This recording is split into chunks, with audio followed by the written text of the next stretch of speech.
the inside of Coates. Parker gets too heavily involved. And that's Whitehead and Coates.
Hello, good evening, and welcome to another round of the VRRC GT4 eSeries. It is round 4 at Indianapolis at the F1 Grand Prix layout. I'm your commentator, Anthony Jordan. Joining me is Martin Jones. Martin, how are we? Yeah, marvellous, thank you. And we have a very, very strange circuit, this one. It's a Marmite one. You either love it or you hate it. The IndyCar drivers don't like it because it's all the wrong way around for them. But yeah, I've had some good fun here. It is, like you say, a very unusual circuit. 13 corners in total. We are running one of the configurations of the GP layout. There are many different layouts. There's one of the little small changes here, there, everywhere in terms of the years. But we are running the 13 turn where it exits the final corner round the bowl. So there is no coming into the infield. Like you can see on that picture, we are not running that layout. That's the different one. So yeah, we're running the around the entirety of the bowl around the final corner. So it kind of cuts around as one whole corner. Well, timing and the championship itself, we're 37% the way through the championship. There is a look at some of the results from the last round at Watkins Glen of round 3. You can see Rob Butler was the kind of dark horse in that one, out of nowhere in the championship. Comes in, steals that qualifying pole position, takes a race win in the first one, and a second place in race 2 as well. So a fantastic effort from him, of course. And then we see the familiar faces, Maximilian Rurik, Jack McIntyre. We've got Dave Marshall in there as well. And Harry Ormerod, who, of course, with the reverse race start, he had a great one in race number 2 as well from the previous rounds. Looking at the points for the series, Dave Marshall still leading the way for 10 tenths with 198 points in terms of driver standings. Maximilian Rurik, second place with 144. And you can see that on there as well. Andreas Rielig as well, one of the Adrenaline EA Motorsport drivers, 125 points in third place. And the rest goes on. Jack McIntyre, Tom O'Farrell, Andy Dorman, Harry Ormerod, Rob Butler, Andy Carroll, and Alex Jones rounding out the top 10 in the championship at the moment. In terms of team standings, though, because of the success of the Adrenaline E Motorsport drivers, they are leading the championship in terms of constructors with 269 points. Second place is the 10 tenths team with 198. and then MSL Motorsport with 117. So you were third in the constructors. Yes, at least we've got a full complement out tonight, and welcoming Kat Timpey, who's just a super driver. She's a driver coach professionally, Porsche driver development, just and an all-round nice person and very quick in a car. This is her first time out, so she hasn't had enough time to really practice, but yeah, she'll go well. And introducing Mo Ritson, who has impressed us at MSL, and another one of our driver program, young development program drivers. So looking forward to seeing how they go tonight. Definitely so. And again, there's a rundown of the cars, the tracks that we're going to, the prizes, and the format of all these rounds for the MSL eSeries GT4 Championship. And again, prizes are great with the OBP Esports pedals. Again, a fantastic set. You know, one of the drivers who are taking part has already won a set of those pedals. So if he wins again, he can give them to second place, or he can give them to me. I'll happily take them from him if he wins them again. So there we go, of that one. Well, again, as you said, it's a very tricky circuit, the Indianapolis circuit themselves, and we were lucky enough to have one of our drivers take a quick lap around the track to show us how it's done. It was Dave Marshall from 10 Tenths, and this is how it went.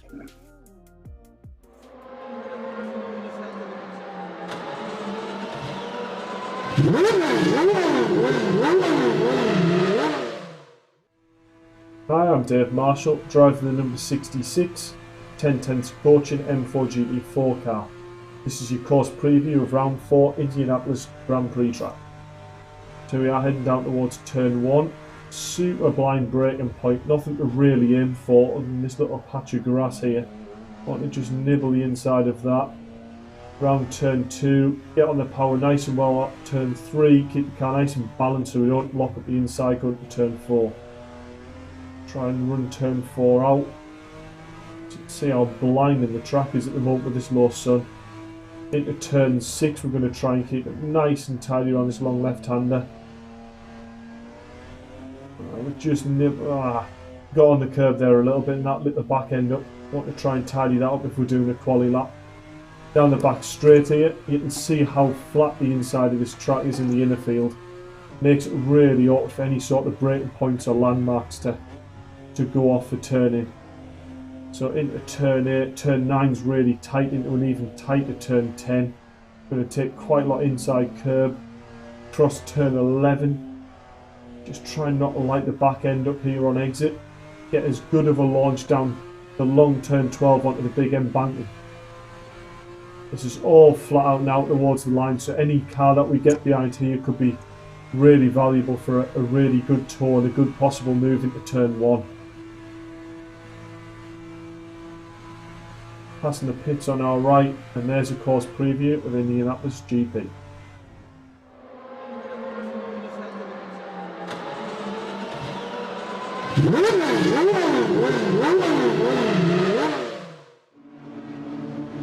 Well, that's a great run there from Dave Marshall for showing us a lap around this circuit. As you can see, qualifying though is underway. Time of the day is 12:02, so middle of the day here at Indianapolis, and we're 12 and a half minutes remaining of qualifying. And here is Dave Marshall running that 10 tenths BMW M4 GT4.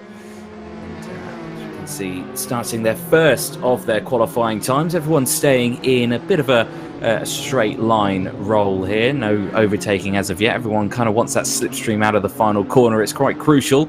And we can see that speeds of cars over the line.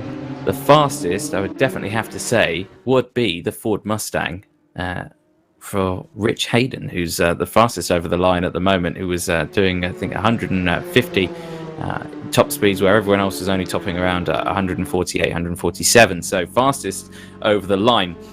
But before we go any further with qualifying, of course, we just want to say a huge thank you to the man that is Stephen Haley for helping us with these track cams that you're watching right now.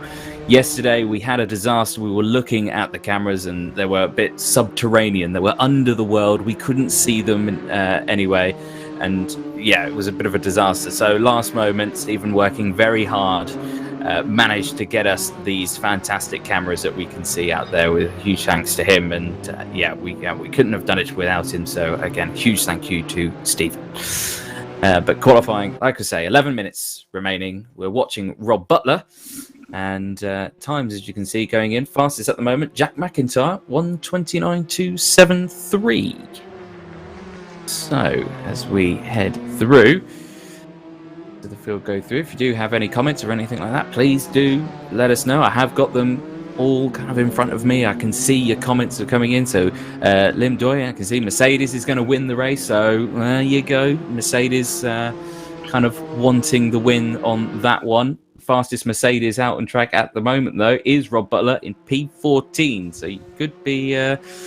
I'd say that if you're going to put money on it, don't put it on a Mercedes. But we'll yet to see. Qualifying's still yet to go. We got well, hello there from Captain Ravioli. Well, hello back, and everyone there as well.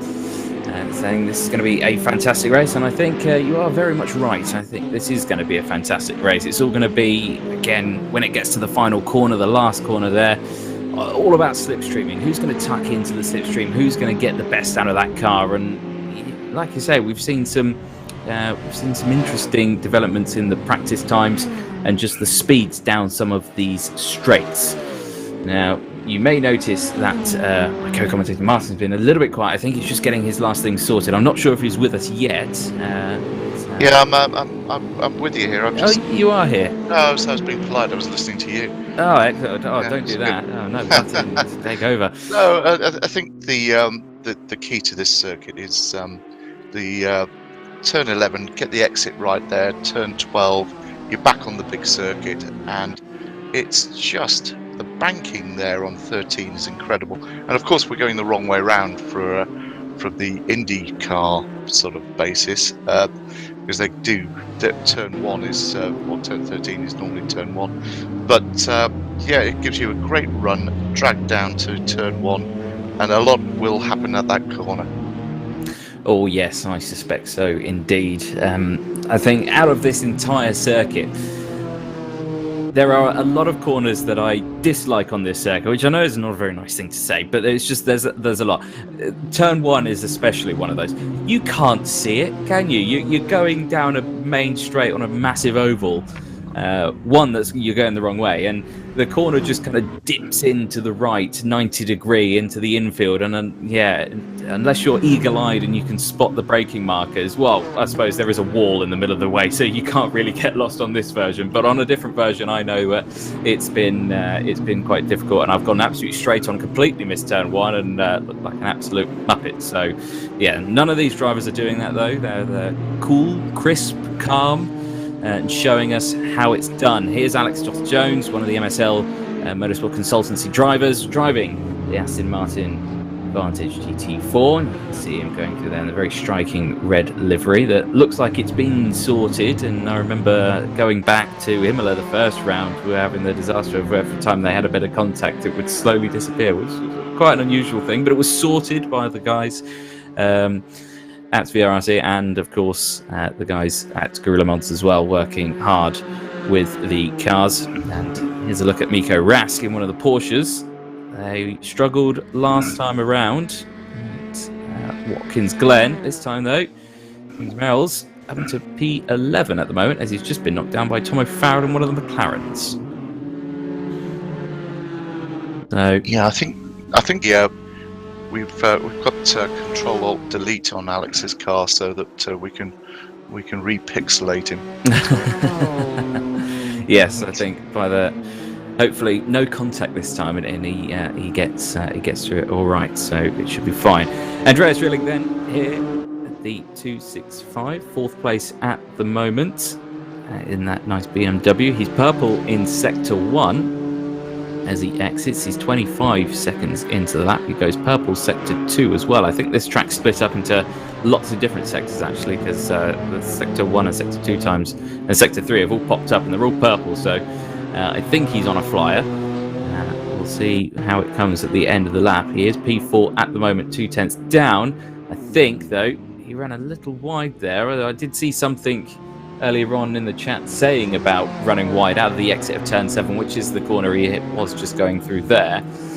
But it looks like that rule has disappeared with the fairies, and all the drivers are going to do it and just say, if they all do it, they all do it, don't they? So it gets away with it. That is, I think that's the rule of thumb for track limits, isn't it, Martin? I think so.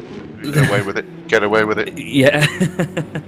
Yeah, if everyone's doing it, I guess it's fine. We'll just all do it. Here we go.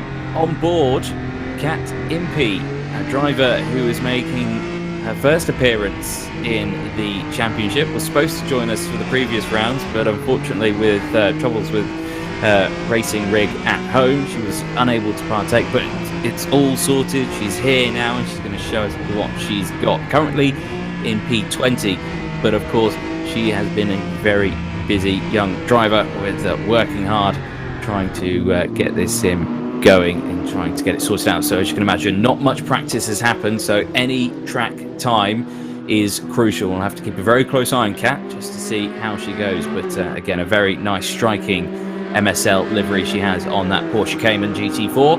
She exits turn number 12 onto the banked turn 13 to finish another lap. Yeah, she's very much in demand in her professional career. She's a consummate professional driver, loved by Porsche. So this is great for her being out in the Salzburg Liberty car. It's a striking thing in real life. It is indeed, and have not seen it in person. Oh, as we watched there, a bit of contact with one of the Audi R8s, so kind of skew on that lap. So that lap's not going to be counted. Big shame there. But he's in P20 at the moment, 4.3 off the race leader at the moment. Here's Konstantin Gletzer in another one of the BMWs, currently running in P10, 7/10 down from the race leader at the moment. So again, the rest of the time's just coming in. 4 minutes remaining on the clock. Of course, if you do have any comments or any opinions you want to bring up, please do get your comments in on the stream. I can see all the comments from YouTube, Facebook, everywhere that it is watching from. So please do get those in. We'd love to read them out for you. So 3 minutes 45 seconds remaining on the clock. Edmondson leading the way currently at the moment on provisional pole, 1:29.074 in one of the Audi R8s. So that's a new one out of nowhere, isn't it? We've not seen an Audi on pole yet, have we? No, they've obviously got it dialed in. The BMWs have been the car to be in, really. Okay, the Mercedes technically should absolutely romp away here, but no, it's good to see another manufacturer up there. No, yes, it is. The highest Mercedes that we've got, Rob Butler, who was race winner last week out, P4 currently at the moment. There's absolutely nothing between the top, well, let's say there's less than a second between the top 11 drivers. So I think that's going to be quite close. Dave Jones on the comment section says, is this just for pro racing drivers? No, it isn't. You can join this championship. Well, not this particular one, it was already going ahead, but there are plenty more championships being run by the Virtual Reality Racing Club. You can get involved. You can join the Discord channel, which will be linked in the description. You can click on that link, join the channel, and you can keep an eye on everything, the comings and goings of what's happening in the VRRC world. Of course, you've got the memberships. You can join any of the memberships, the Pro Am and the Pro Am, the Pro and the Amateur one. So you can join any of those and be a part of these championships. So they're all subscription based. So like you say, join away, and everyone who's on here is all on here to race, and that's what makes it so fantastic. And you will obviously always sometimes have the pro drivers in here, as well as sim drivers, though. So it is open to all. So that's absolutely fantastic. Timo Ha joins us as well in the chat. So posts, great to watch. Obviously, one of the founders of Gorilla Mods who helped make these cards.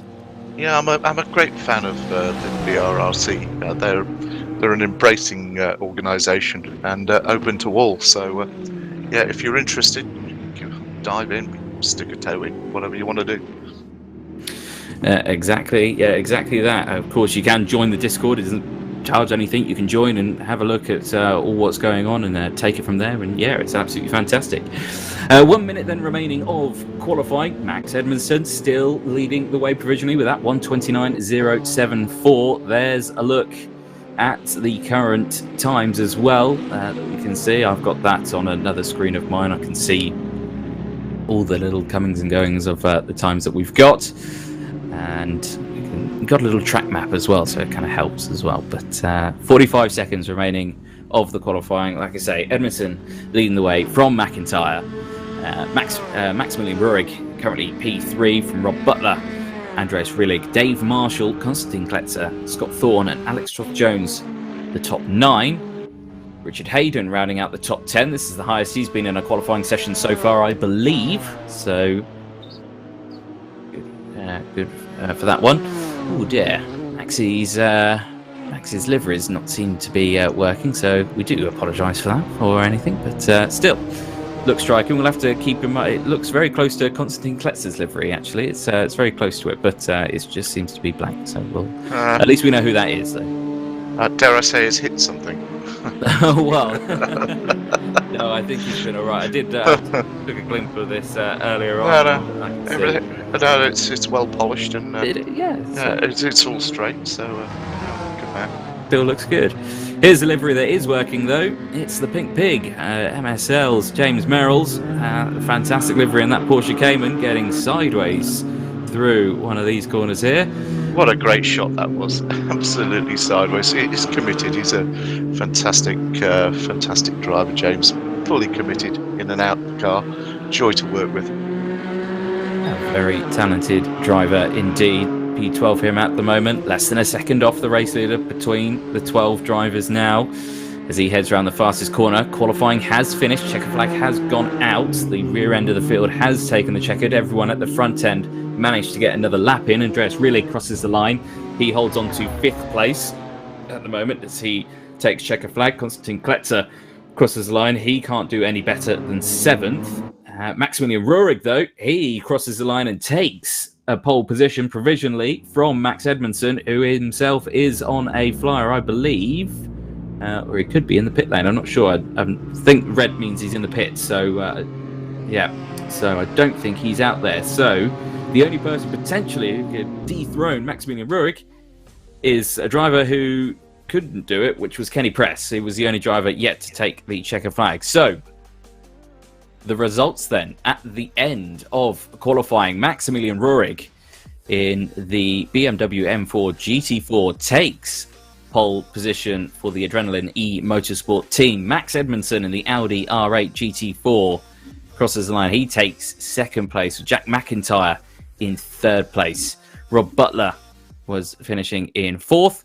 Andreas Rillig crossing the line in 5th place. Dave Marshall holding on to 6th place. Konstantin Kletzer in 7th. Scott Thorne in 8th place. Alex Troth-Jones in 9th. Rich Hayden in 10th. Then it's James Merrills in 11th place. Harry Ormerod in P12. Tom O'Farrell in 13th. Andy Carroll in 14th. Kenny Press in 15th. Miko Rask in 16th place. Paul Lamory in 17th. And John Cole crossing the line 18th. Cad MP in 19th.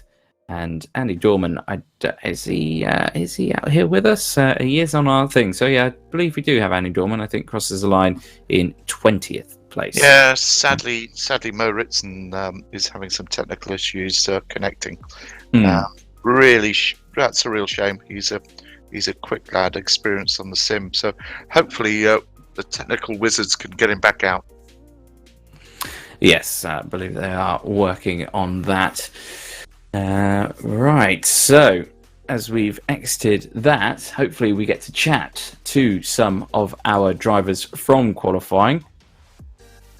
And apparently we've got Rob Butler, so let's have a quick chat with him.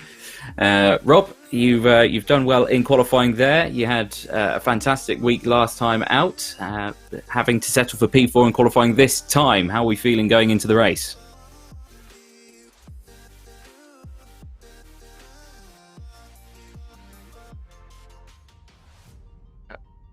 I think there might be a satellite delay here, Anthony. Yeah, I don't think Rob can hear us, so that's a shame. So we'll see if we can try find another. Oh no, he is here. I can hear him now. Rob, did you have your mic muted? I did. I was having a pee break between quali and the race. Sorry, guys. Oh, excellent. Well, at least we didn't catch you short. So, yeah, no, that's fine. Well, P4, excellent stuff. Obviously, fresh off a race win last week. So, yeah, we're feeling good going into this one. Yeah, the balance felt good in the car there. I had a little bit more left, but just a couple of people coming out of the pits on the last couple of laps was a bit of an issue on my last lap when I had the car prepared. So, yeah, look, it's going to be about slipstream down here, around here, as long as I can stay close enough through the final section. The car's not as strong here as it was at Watkins Glen, but you can't expect that every week, you know. Rob, again, your modesty becomes you. That was a great lap. Yeah, you seem to like these sort of circuits in America. Yeah, I could do it going getting MSL to take me racing there. It'd be even better, Martin, you know. I tell you what, good. Let's get a budget together. Let's go. I love it out there.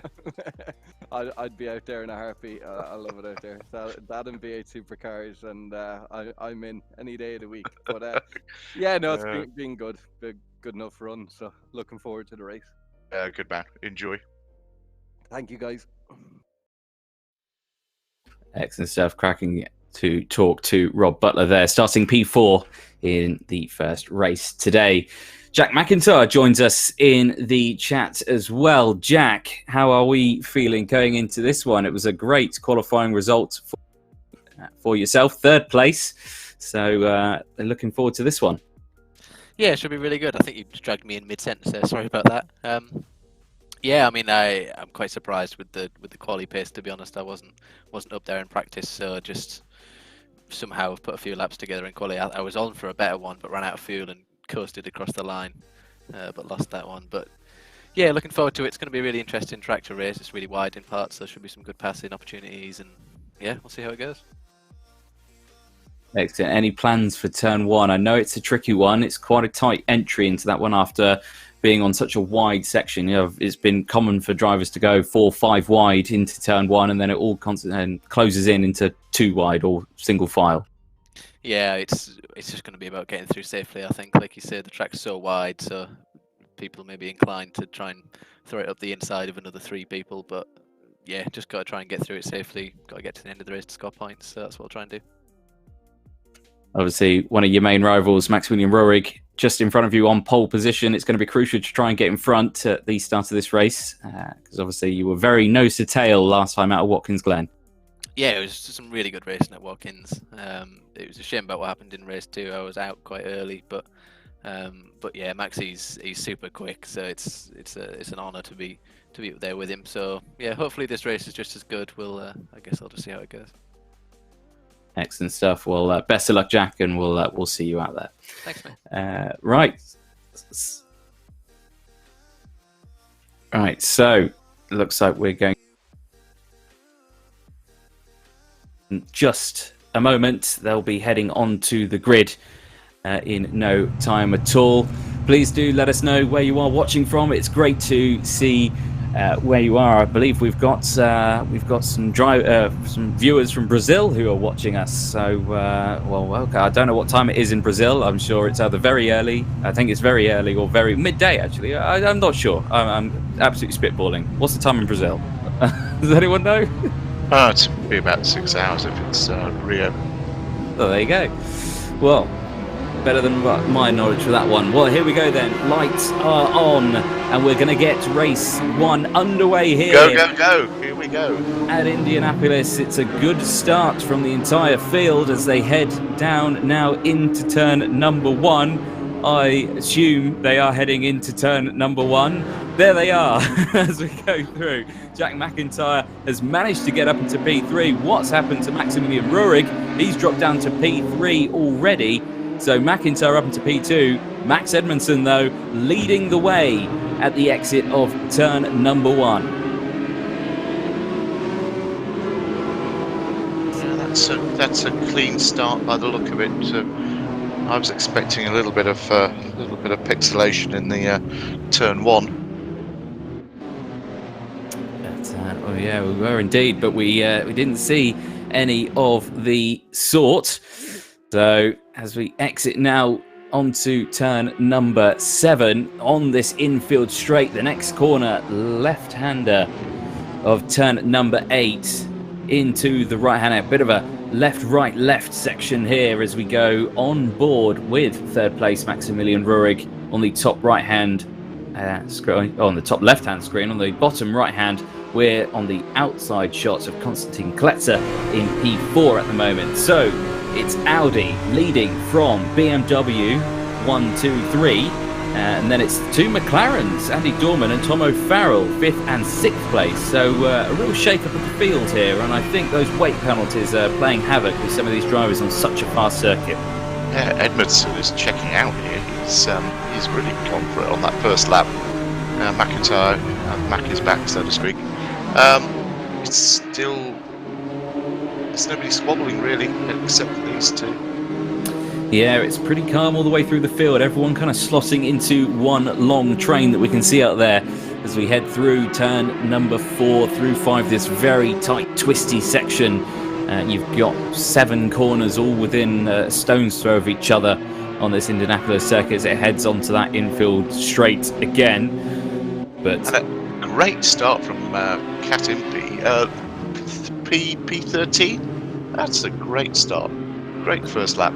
Yeah, excellent. So, like I say, I did say something about that earlier on. I was thinking, she's just gonna keep her head down, keep her nose clean. She'll find a way through. She'll get through there. She's very good at finding her way through traffic.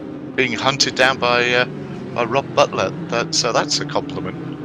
Indeed, yeah. So Rob Butler managing to just squeeze past Impey, now under pressure from Annie Dorman as well, but still holding on to that P13 at the moment. A great effort to start this race off. And you can just see her there in the red and white liveried. 17 minutes remaining of the race, plus the 1 additional lap.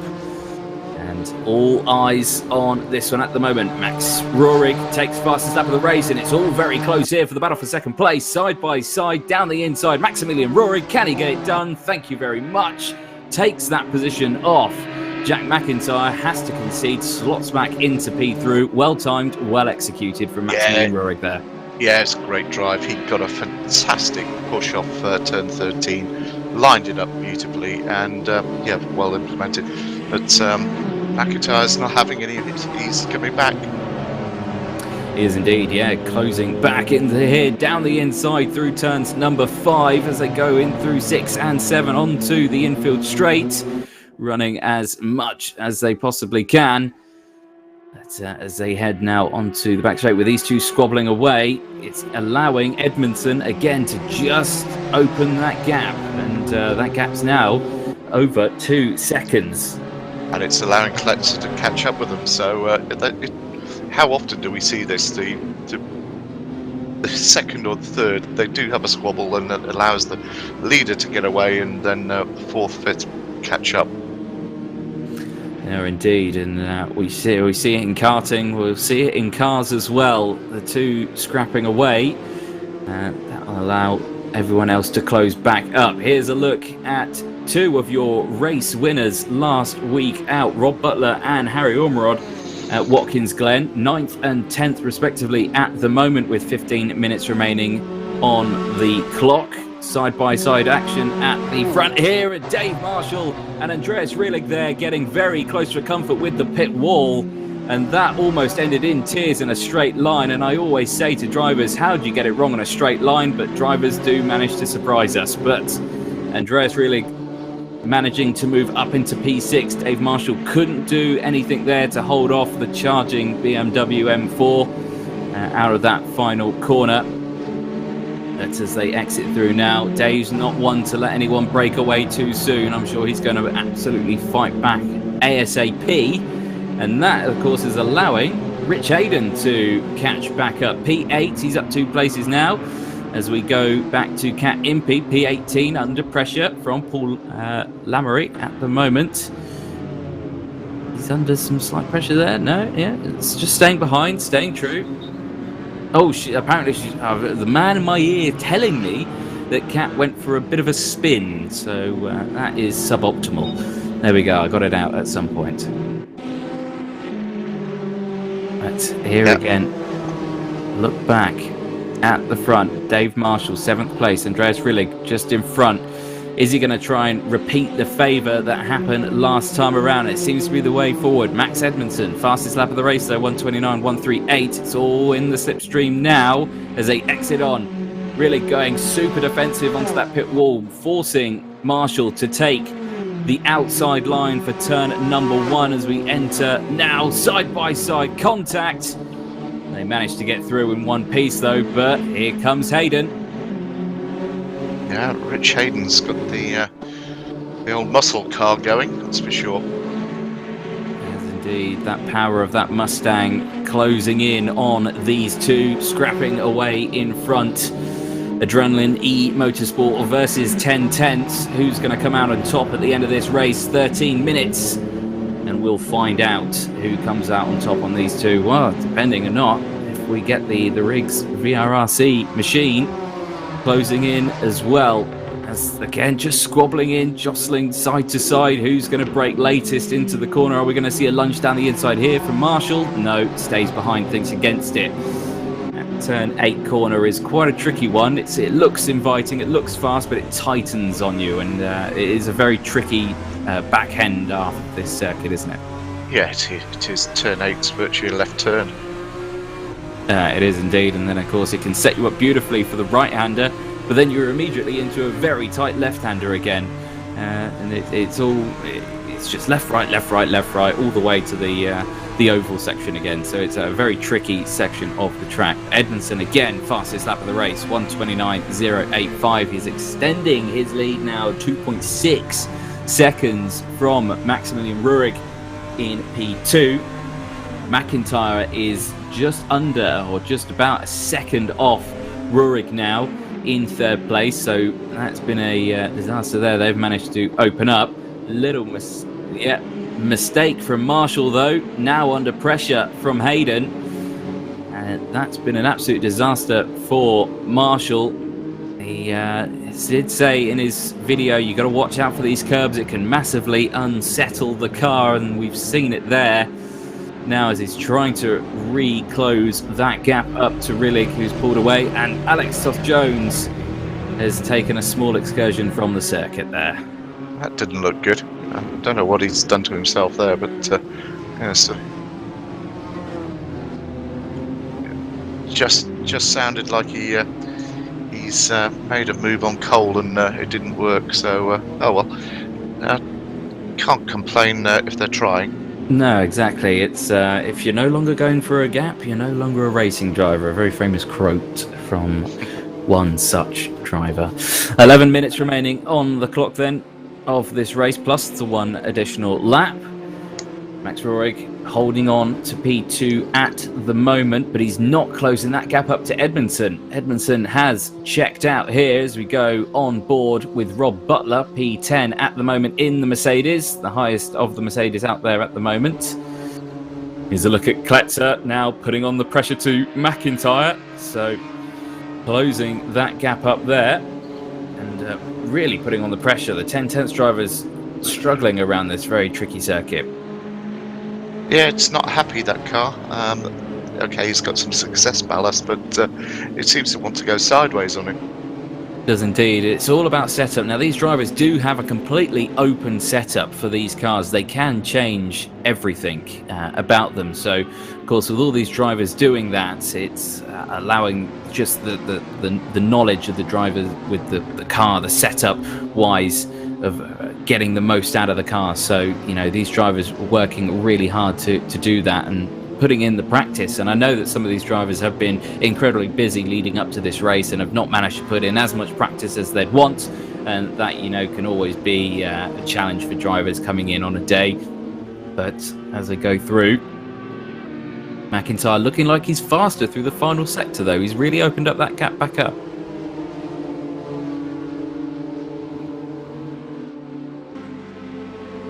He got a super run off that corner there, or that set of corners. Yeah, it's going to be interesting. I think Edmondson has checked out here. Okay, 9 minutes to go, anything can happen, but yeah, McIntyre's looking racy again. He is indeed, yeah. He's found a bit of pace. Here's a little action, though. 9th and 8th.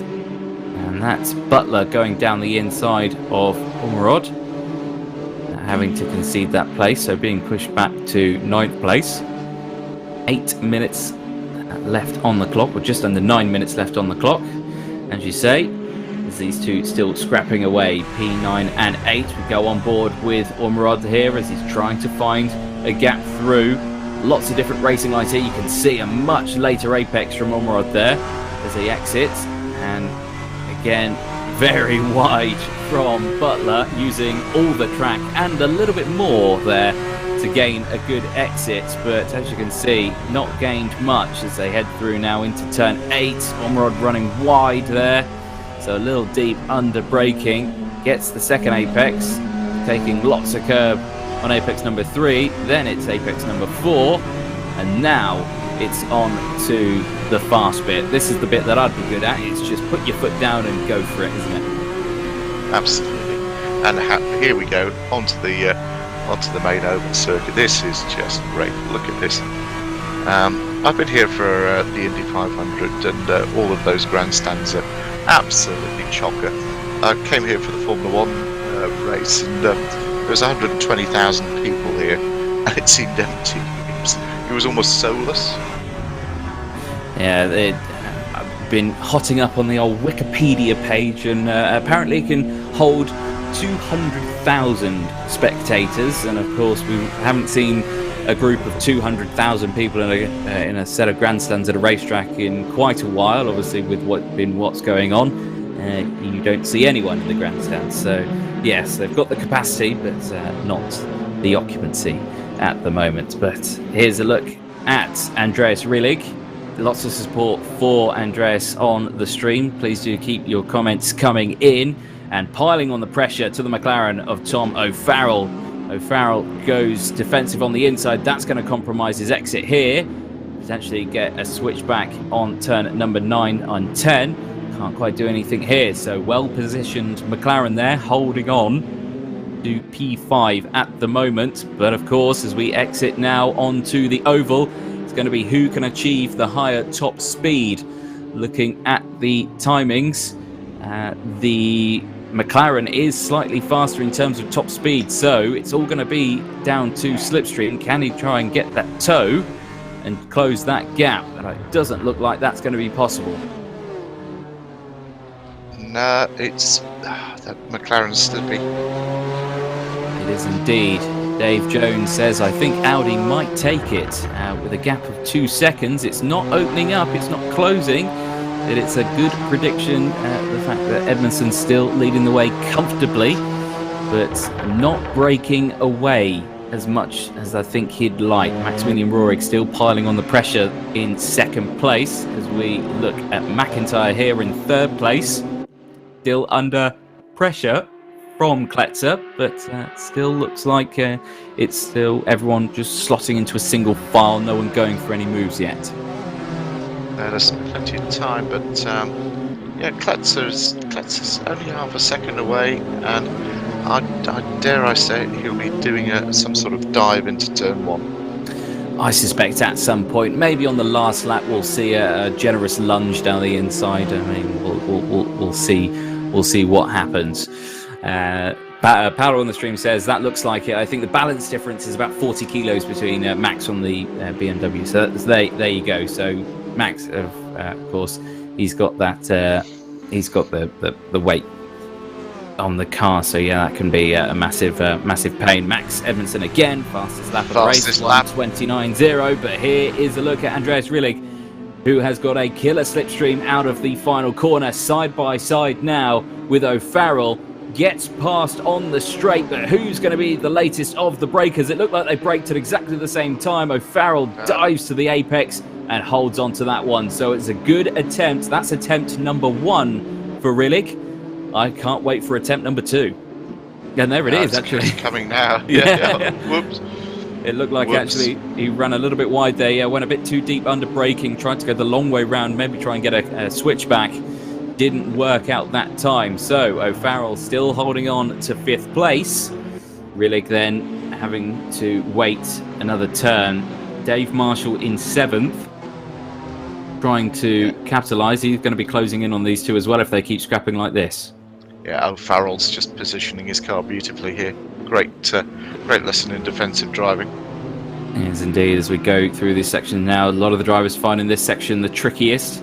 As I say, it's very easy to run that car out wide, and it's quite common for these cars to slightly understeer, so drivers having to contend with that difficulty and doing it well. But back onto the final corner, and here we go then through the banking. Doesn't look like he's close enough here for a run. It seemed to have struggled out of that, running a little bit too deep into turn 4. So having to hold on this time in P6. 3 minutes left on the clock plus the 1 additional lap. Your race leader still leading the way after 11 laps, Max Edmondson. Maximilian Ruhrig in 2nd place, still 2.6 seconds down. McIntyre in 3rd, 1.6 off of Ruhrig as well.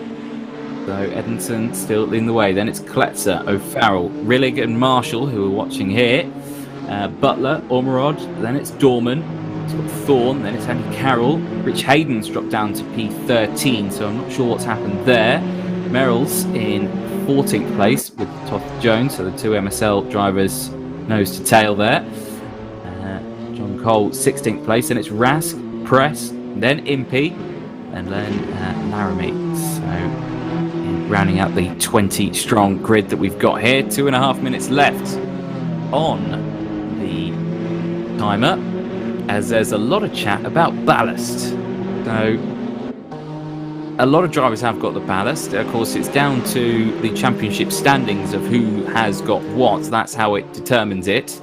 So Dave Marshall, who's leading the championship, has got the maximum amount of ballast, which I believe is 100 kilos. I will confirm that though. Or hopefully I can get someone to confirm that. Maximilian Ruhrig is 2nd in the championship, and Andreas Rillig is 3rd. So there you go, they're all running really heavy loads of ballast, which is why you're seeing Dave Marshall 7th place at the moment. Rillig, who's got the less ballast, just in front, 6th place. I have to say though, Ruhrig doing a fantastic job in 2nd place. He's got the 2nd most amount of ballast out of anyone on the circuit. So as you can see, these drivers managing that ballast very well, but very close at the front here again for Tom O'Farrell and Andreas Rillig. Yeah, there's Edmondson's just checked out. These two are having a proper old scrap. Great to see. They are indeed. So out of turn at number 7, on to the back straight again. It looks like Rillig had a great run out of 7, tries to go the long way around here at turn number 8, again can't do it, forces O'Farrell to go defensive. We go on board looking back from O'Farrell, potential move down the inside here, no, Rillig thinks against it and actually suffers a bit on the exit. That's going to put him under pressure from Dave Marshall, who's just behind. Now it's a battle of the slipstreams. Dave Marshall, of course, running the heavier of the 2 BMWs here, but the slipstream is always going to help as they go through. Tucks to the inside here. Defensive goes Rillig. Marshall getting sucked into that slipstream. They both squeak out wide again. Absolutely nose to tail down the inside. No, thinks against it. As the timer clicks over to 0, we've got the 1 additional lap at the end of this lap. all eyes on this one at the moment. Here's your race leader for Embod Racing, Max Edmondson in the Audi R8, yet to take a race win in the championship. And of course, with the weight penalties that we see from the drivers, it keeps that championship nice and close, with drivers allowing to open those gaps and try and gain points. Yeah, the ballast certainly sorts it out. And again, all being well, we'll see another manufacturer take a win. We will indeed. Here's a look back again at Dave Marshall, who's managed to get past Andreas. So that's a development there. Rob Butler has had an issue as well. Tom O'Farrell's managed to get past Rob Butler. So out of nowhere, we've got another car in the midst. Oh, Dave Marshall will love this, trying to get one over on Rob Butler. It is indeed, yeah. Obviously, after last week out at Watkins Glen, it's going to be a great battle to see what happens here. But of course, Butler will have the faster car on the straight, so we're going to be down to slipstream. Here's your race leader in the top right-hand corner of your screen. Edmondson is on his final lap now. The timer did click on to 0 as he was on his penultimate lap, and now we're on that +1 additional lap. So Edmondson managed to get in front at the start. Of course, with the reverse grid for race 2, he will be starting at the back. So that's going to be an interesting development there. It's all kicking off as well on the main screen as well. Marshall now up into 6th place, getting past Rob Butler. Rillig tried to follow as well, couldn't quite close that gap. So he's still in 8th place, not managing to get past Butler as well. Butler furiously trying to hold on to that P7 to gain as many points as he possibly can. They exit out of turn 7 onto the infield straight. Butler again with the lighter car and the faster car on the straight, trying to close that gap up to Dave Marshall. It's going to be a run to the line then, but out or going into the final corner now is Max Edmondson in the Audi R8 GT4 as he exits turn number 13 onto the start-finish straight. It's a first race win in the GT4 Championship. A furious flash of the headlights as he crosses the line. Rurig crosses the line in 2nd place. McIntyre holds on to 3rd, but eyes on this battle. Can Butler close that gap on Marshall? Has he got enough in the tank to close that gap? I don't think he does. There is O'Farrell crossing the line. Marshall in 6th, Butler 7th, and Rillig crosses the line in P8. Ormerod as well in P9, and Dorman in 10th. Yeah, Edmondson will be absolutely cock-a-hoot about that. That's a great drive from him right from the start. He just nailed it. It is indeed. Here's a look again a little further back. You can see James Merrills crosses the line in P14. Alex Truss-Jones in 15th. Don Cole in 16th place. Miko Rask in 17th. Kenny Press crosses the line P18. Kat Impey crosses the line P19. And Paul Lamery crosses the line in 20th place. Well, a very exciting race one that we've seen today. Battles all the way through the field, and a new race winner for the championship, Max Edmondson. And we will get those drivers into the chat in just a moment, so you will get to hear the emotions going through from the drivers. But a fantastic end to race number 1, Martin. Yeah, wasn't it great? There was a lot of things going on, and yeah, just I'd like to see new winners, and this ballast thing really does sort itself out. It does indeed, yeah. It is fantastic in terms of that one. It's always something we see done well. You see it in the British touring cars as well. You know, they put the ballast on the cars, and the drivers go out, and it's fantastic to see the championship stay so close with the ballast going on the cars. So yeah, it's fantastic. But I believe we do have our race winners in the chat, so we will chat to them now. They're all talking amongst themselves. Max, you started a little further down the order, but you pulled it through and got your first race win with the GT4 eSeries. Yeah, I just because I think Max started first. Maxi, he had more weight, so obviously it was harder to pull off the start, and I just got a good run in turn 1 and just kept consistent from there and just pulled it to the line. Yeah, very good effort indeed. Of course, we saw it off the line. Yeah, you got a much better start. And of course, starting at the back of the grid for race number 2, it's going to be a little bit trickier this time. Yeah, it's obviously going to be hard, but hopefully I can get some points in race 2 as well. Excellent stuff. Well, very well done on a race win for race 1 today. Best of luck in race number 2. Well, let's have a chat to our second place driver, Maxi Rohrig. Max, again, fantastic race. It looked very difficult, but you proved very strong there, even with all that weight on the car. Oh, I don't know what I'm done. It was a very nice race, and I'm very happy. Yeah, excellent stuff. It looked like a very challenging race. Well, best of luck in race number 2, and great to hear from you. Well, and the third place man, Jack McIntyre. Again, Jack bringing that car home for 10 tenths in third place. Again, a great result, but you seem to struggle with the rear end of that car. Looked like a bit squirrely.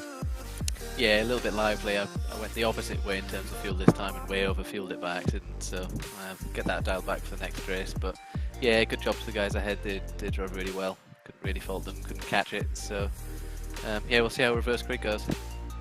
It's a completely different strategy going into race 2, of course, and yeah, that's going to be the challenge in that one. But yeah, I think a great effort from yourself in race number 1, and I think all the best in race number 2. Thank you.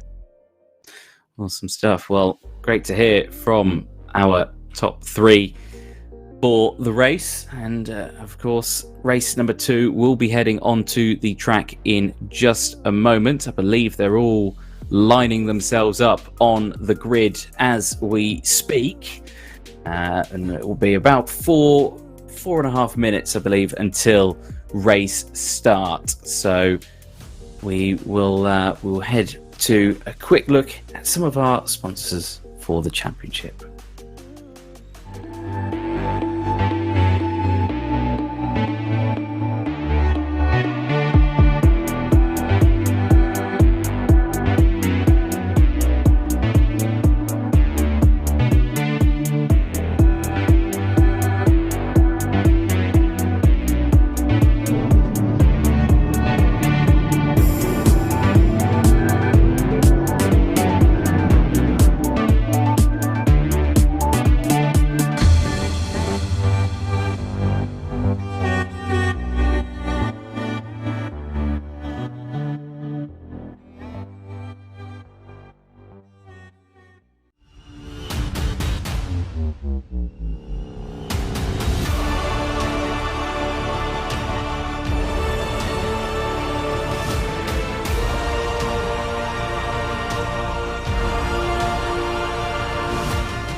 Well, a dramatic end to race number 1 sees the Audi driver of Max Edmondson take his first race win for the championship.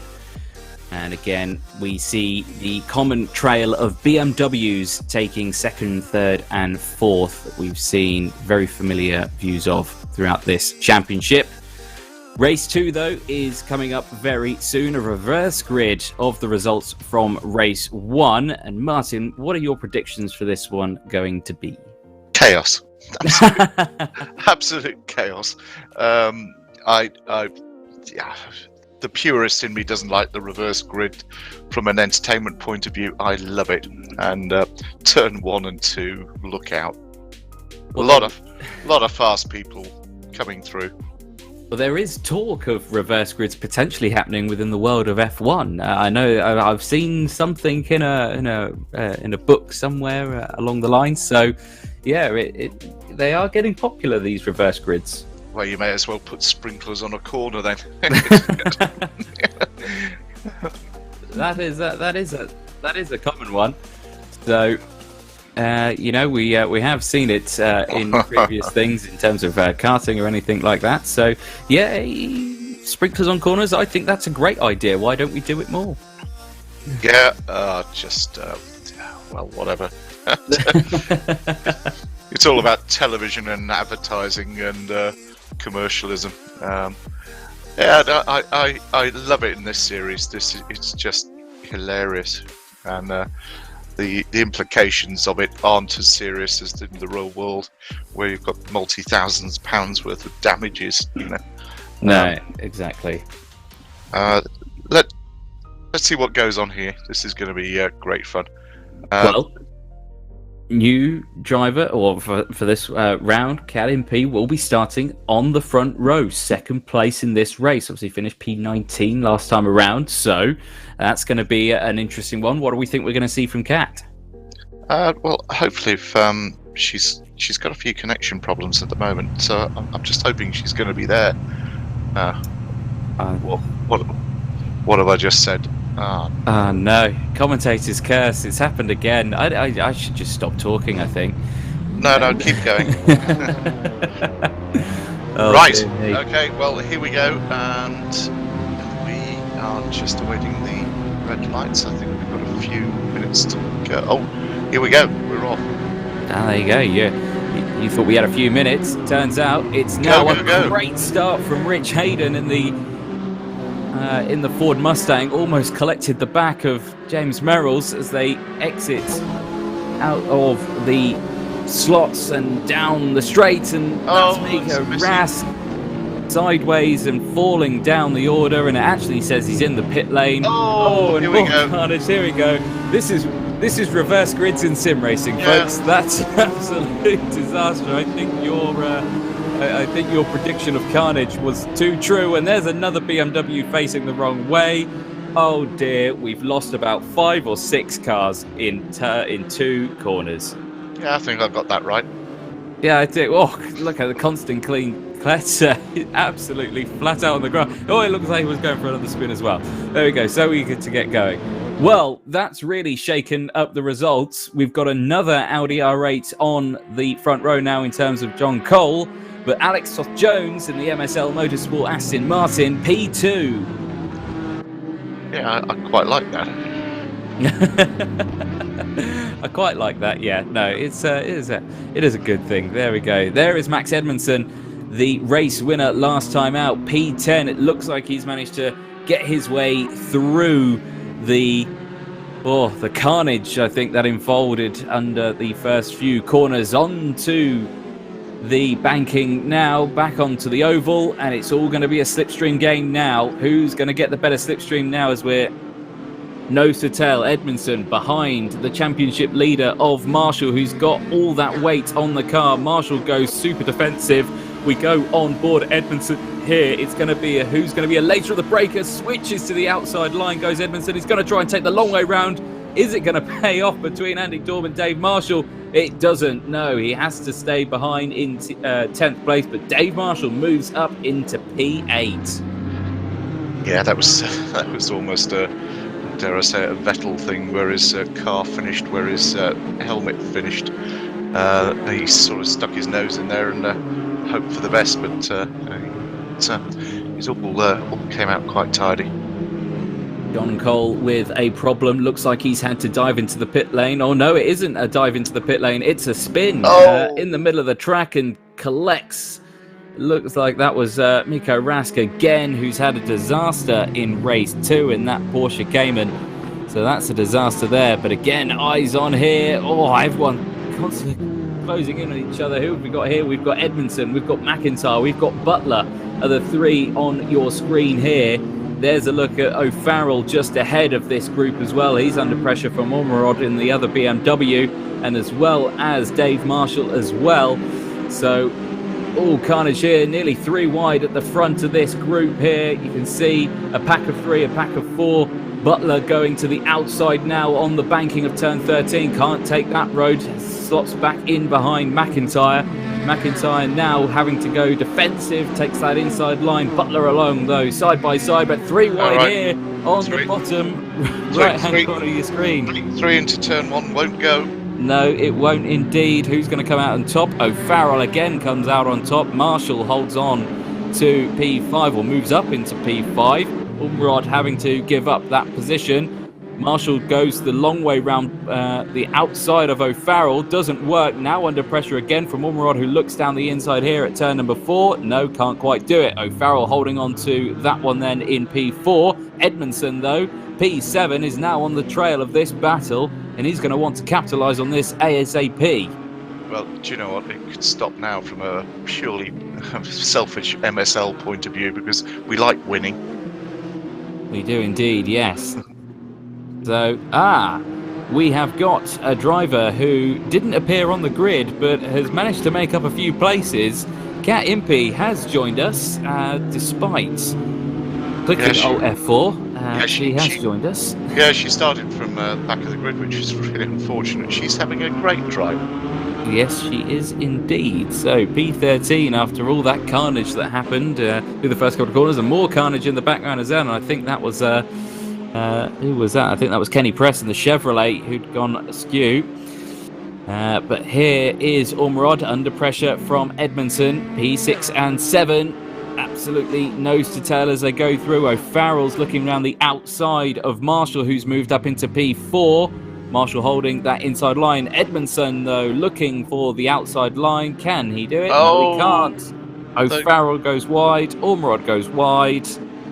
There was a lot of elbows out there. There was indeed. So contact all the way through. Race control are going to have an absolute field day with this one after this race. So, oh dear, we've had a couple of retirements. Looks like, is that Maximilian Rurik who's retired, and Rich Hayden as well. Rich Hayden? That's strange. Control Alt Delete. Come on, reset. Yes, indeed. That's an absolute disaster there for championship organiser. Huge disaster. But we're looking at O'Farrell, Marshall, Edmondson just behind. The 3 battling for that 4th place spot. O'Farrell doing a good job at the moment. 5 cars in this pack though. Ormerod and McIntyre as well just behind. We look here at Max Edmondson, your previous race winner for race 1, wanting to get in that slipstream now. So set the fastest lap of the race in the first race, and it's going to be a double slipstream as they go through. Here we go then. O'Farrell goes defensive. It's going to be 3 wide again. Edmondson can't choose. He switches to the outside. So it's Edmondson on the outside, Marshall on the inside, O'Farrell on the inside as well. As they go through, who's going to break the latest? Again, it looks like O'Farrell is going to outbrake himself. He's gone off. Yeah, he's going to have to give up the positions. Unless, has he? Yes, he has. I thought he'd slot back in, and it's just like, no, it is but a scratch. Nothing happened. I'll slot back in. No, he drops behind. Edmondson moves up into 4th, so manages to get past 2 in 1 corner. Right, watch Edmondson and Marshall go here now. I was quite enjoying the position P1 and 2 for MSL. Thorns had a problem.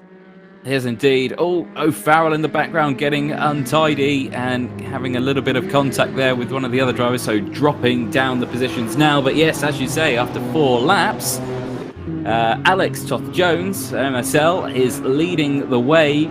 Behind is his teammate James Merrills in the Porsche. And you can just see there, under pressure though, from Scott Thorne, one of the other Mercedes. So it's an Aston Martin in first place, Porsche in second place, and Mercedes in third. 3 different cars, and neither of them are a BMW. No, that's the reverse grid. Love it. Despite what I was saying. Here we go. Look out. Oh, that's a great move. Yeah, Edmondson lined him up. Got a great drive off that one. As indeed, yeah. Dave Marshall, great run out of turn 13, slots back in front of Edmondson. Couldn't do anything about it despite the fact of all the weight that's on board Marshall. But as we go through the twisty bit again, this is where the BMW is struggling. This is where the Audi comes in and can close that gap up. It hasn't got as much weight on the car, if any. And as they go through, we go on board Scott Thorne, third place in the bottom right-hand corner of your screen. That's the battle for second place. And here is the battle a little further down the order, fourth and fifth, that we can see, and the rest of the field going through now. Edmondson again alongside, gets past Marshall as they go into turn 8. Got the inside line. You see just through this section here that less weight is clearly helping. Yeah, and that Audi's so well balanced through the twisty bits.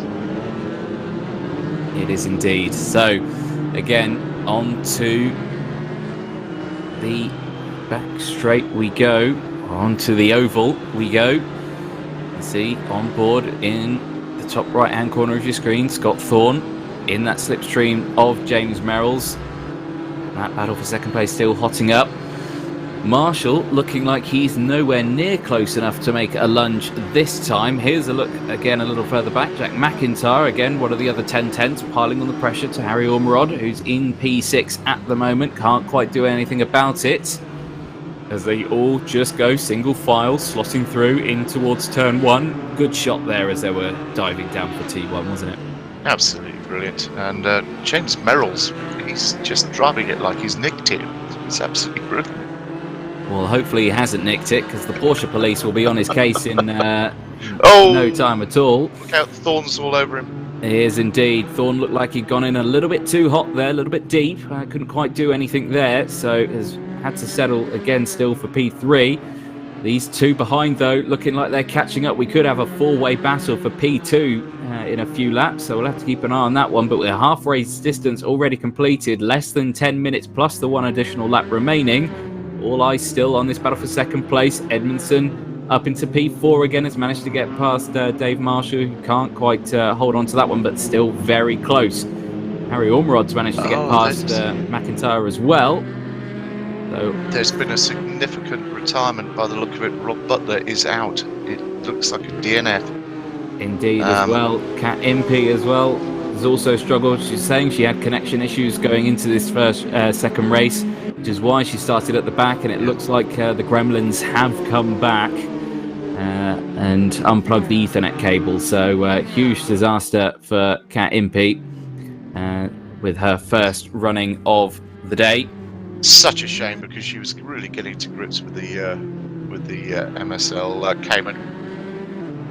Merrill's has lost third. He has indeed, yeah. Second. No. He's Thorne's turned him over there somewhere. Yes, indeed. Yeah, he managed to get past. So, got Thorne on the hunt now for Alex Toth-Jones, I suspect, but with a gap of 4.5 seconds to try and close up, it's going to be a challenge. All bit scrappy a bit here as well. McIntyre and Ormerod as they get very side by side, as you say, elbows out as they go through. I think I saw someone with a comment of saying this looked like Sunday morning football club or something. Elbows very much out as they go through onto the infield straight. Ormerod holding onto that inside line through turn at number 8. A little bit of contact as well, and O'Farrell has got caught up in it as well.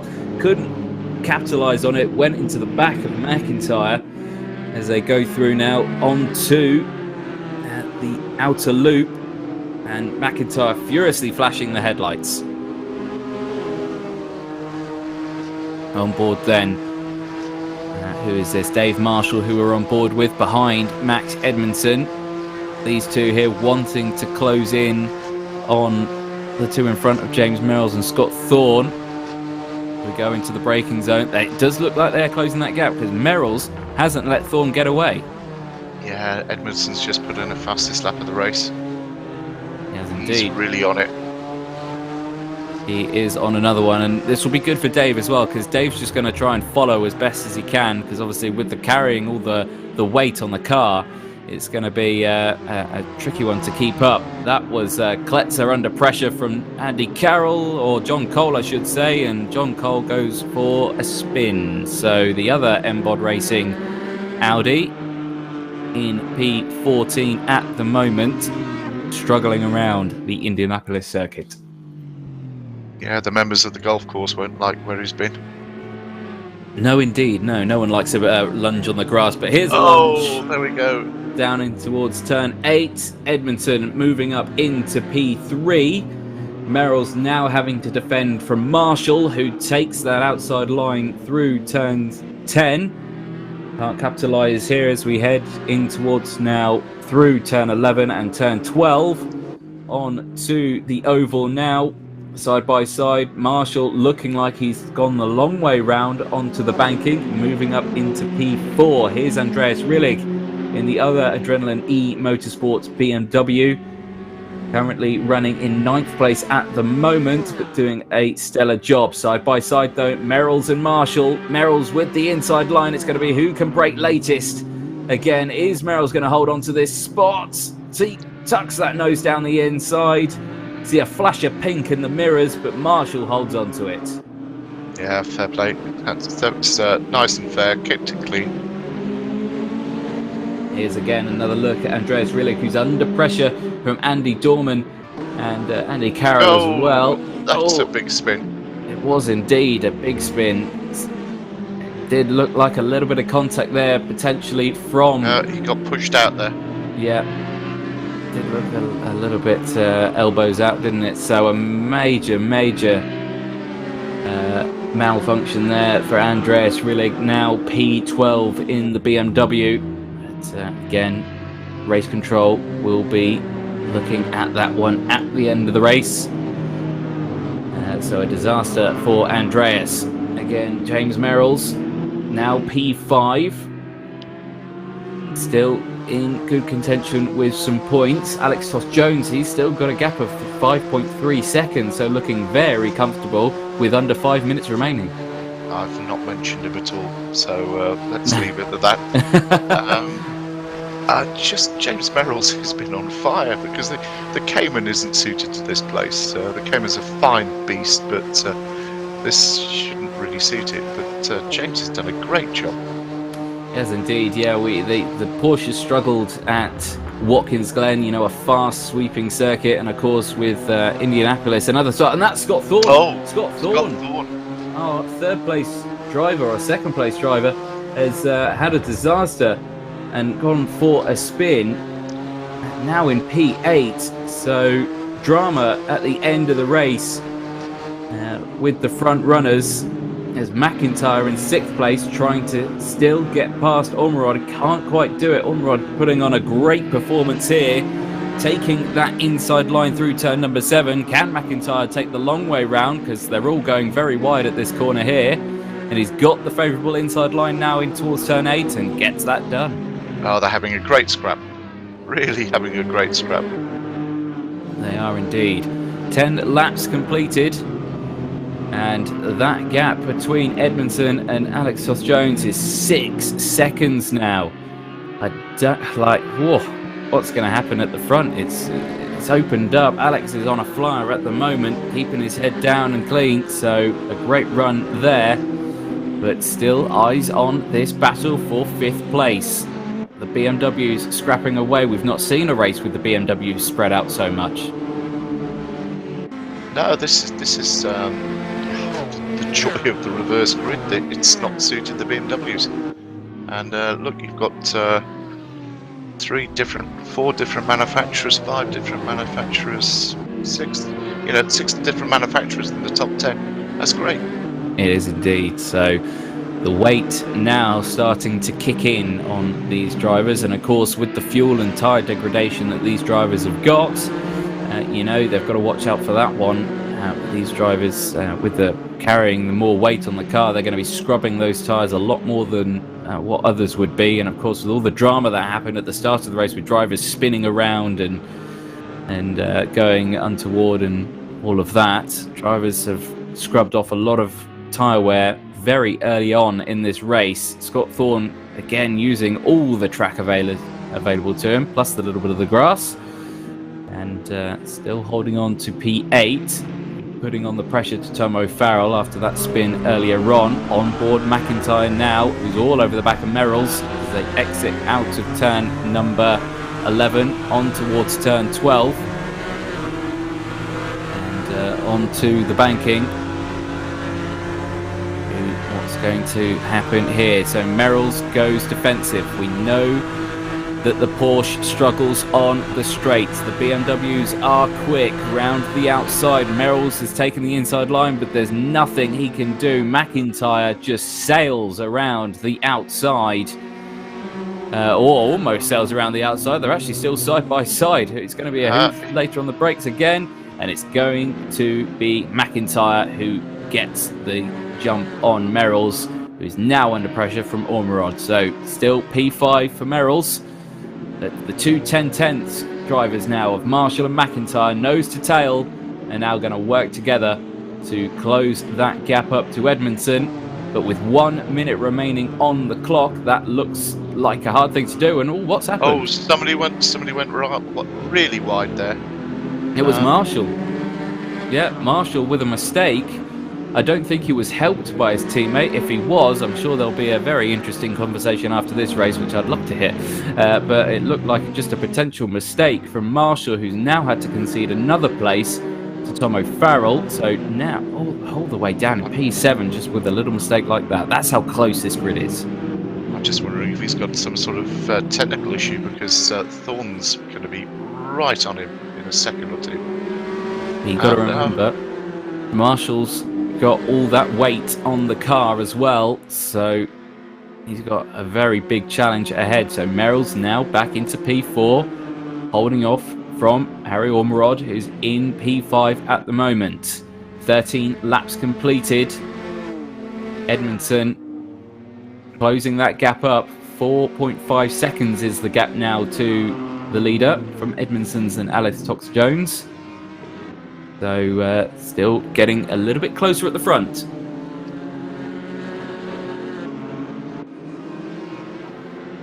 Yeah, that's 4.3 seconds. That's a good gap. Great drive again from Edmondson. My word. Sounds like Dave Marshall's DNF'd. He did have a technical issue. He's still showing though, 13. Yeah, but he is dropping down the order, and it does say that he is in the pit lane, so that is a disaster for Dave Marshall. Then another disconnection. As Michael said, he's DNF'd.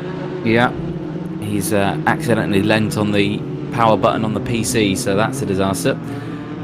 Oh, that's not true. I'm speculating, but it could have happened. Let's see. Well, apparently it was just a pit stop.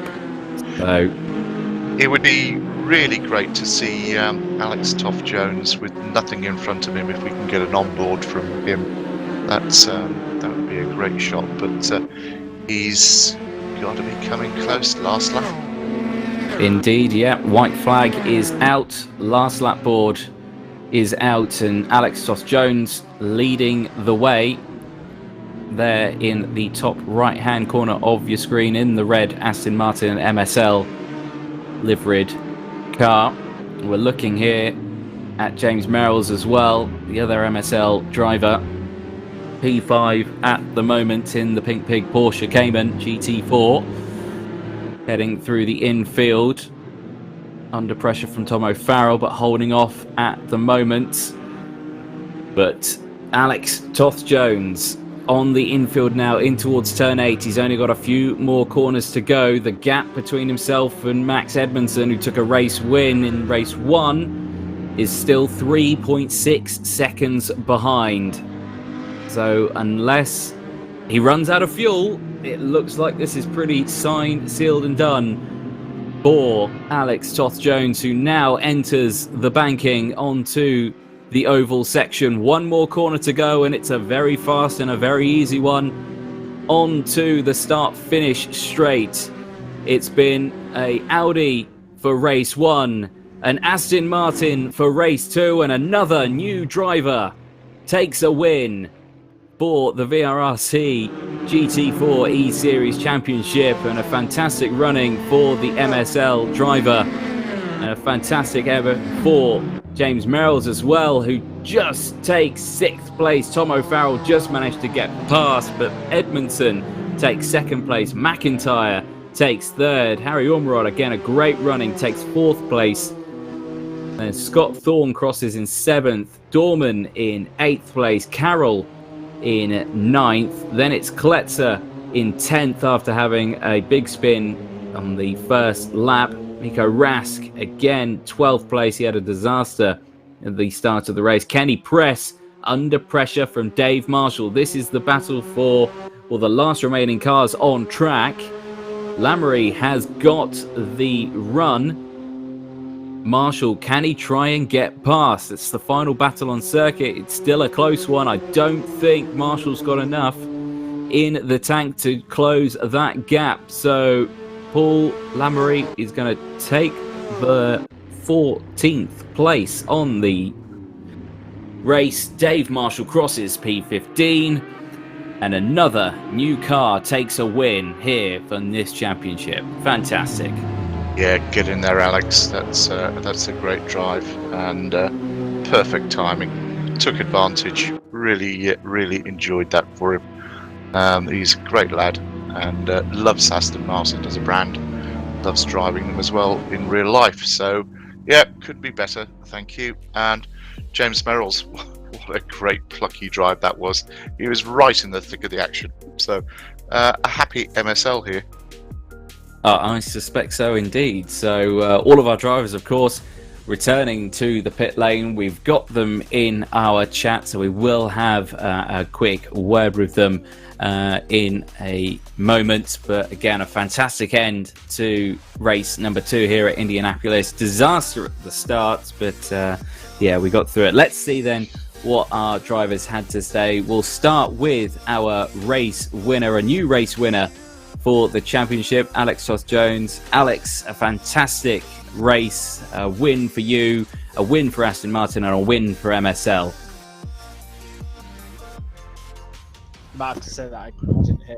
Oh, you didn't hear me. Excellent. Oh, I hyped it up so well. Oh, no. Oh, we're going to have to go again with that then. Well, a fantastic race for you. A carnage at the start, but a great win for yourself, Aston, and MSL. Yeah, can't really complain with that one. First one didn't have the best of race. Had good, strong pace, but made a meal of it.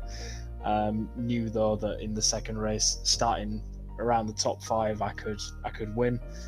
Yeah, it was a melee at the start. I managed to stay alive, and then found myself in the lead and just gapped and just held on. To be honest, it was quite a calm, quiet race, but they're the worst ones because you don't want to make a mistake. Get in there, Alex. Nice one. Thank you, Martin. It's good to see the MSL Aston on the podium finally. I'll get used to it. That's where I want to see it. No pressure then for Alex. No, I need more reverse grids. You're talented, mate. You just got to believe, and this is the great start. Great drive, mate. Thank you. Plenty more of them to come. Excellent stuff. Well, great to chat to Alex. Let's head to second place then on the podium. A race win for race 1. Second place for race number 2. Max Edmondson, again, a great running there. Talk us through about that carnage at the start. That must have been a sigh of relief seeing all those cars going off. I mean, yeah, I overtook, I think, like, start of second lap, I overtook 9 cars or something. I just drove past everyone who binned it. So I just did well on the first lap and then just sort of slowly overtook people from there. Yeah, you were on a great run there. I think a few more laps you may have just had Alex, but you looked like at the end of that race you were piling on the pressure. Yeah, I was slowly catching, but Alex was quick, so. Indeed. Well, again, a fantastic running. Second place, a great round for round number 4. Thank you. Excellent. Well, again, look as well. Third place, Jack McIntyre again. Very challenging race that we saw out there. But talk us what happened between yourself and Dave near the end of the race. We're not sure what happened. It looked like he just ran wide. Yeah, I'm not sure either, to be honest. I came up behind him, and I can't remember who it was in the Porsche, but I think maybe Merrill's. But yeah, I got right up behind Dave, and he just ran wide and slowed down. I don't know if he had an issue with the car or if he had an issue with fuel or something, but yeah, not sure. Well, nonetheless, another podium for you in this one here. It's been looking good in this championship so far. You're doing very well in it. Yeah, thank you. Last week was not the best week, especially after losing a first and a second with the dropped round, but good to come back, put in a couple of good results. I think everyone in the championship ahead of me finished quite way down the order there for one reason or another, so that's a little boost to my championship contention. Hopefully I'm back in it now. Let's say you are fourth in the championship. You're only 2 points behind Andreas Rillig for third place. So, you're at the end of that one. It looks like a good result. Yeah, hopefully we'll see how the rest of the championship goes. Hopefully we can get up there and give Dave a bit of a run for his money for the title. Awesome stuff. Well, again, fantastic running and very well done for round number 4. Thank you very much. Well, that's a chat with our top 3, but last but not least, we always like to talk to the man himself, the man who runs, operates races and does it all, Rich Hayden. Rich, again, a fantastic running for round number 4. I think a fantastic race. Yeah, it seemed like it went well. There was a little bit of argy-bargy, I think, at the front. Obviously, we'll have a look back at that and see if there was anything that needs looking at by the clock. But yeah, it seemed to go well.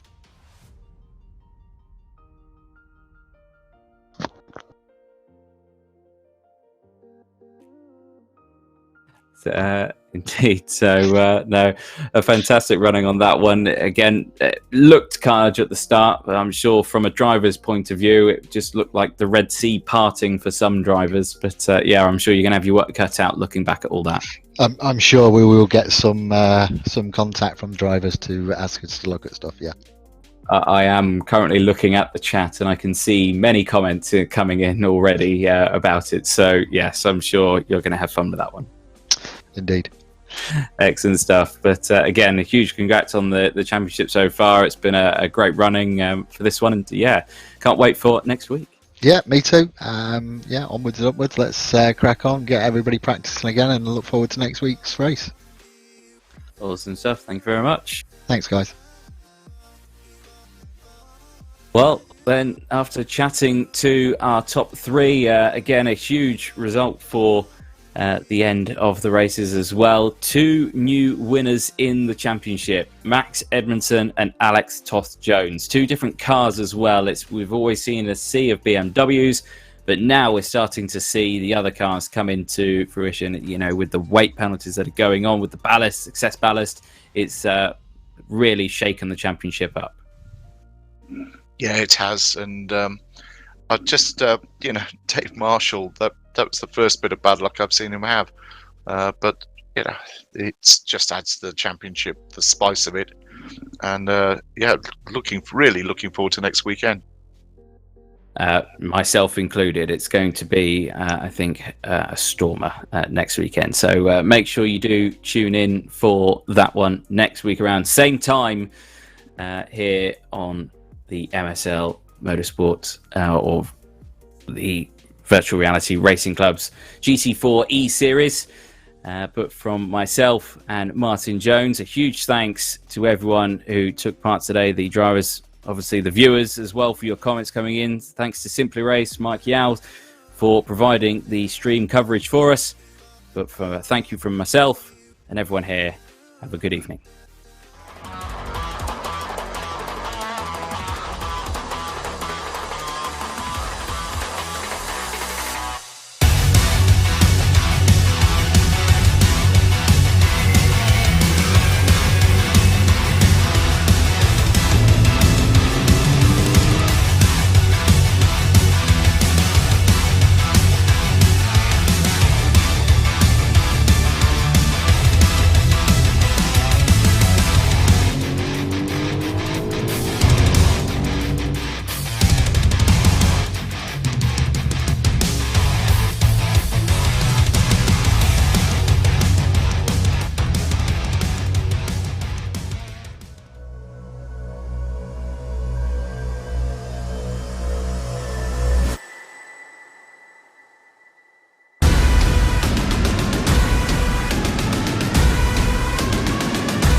yourself now! The inside of coats. Oh, it gets too heavily involved. And that's white head and coats.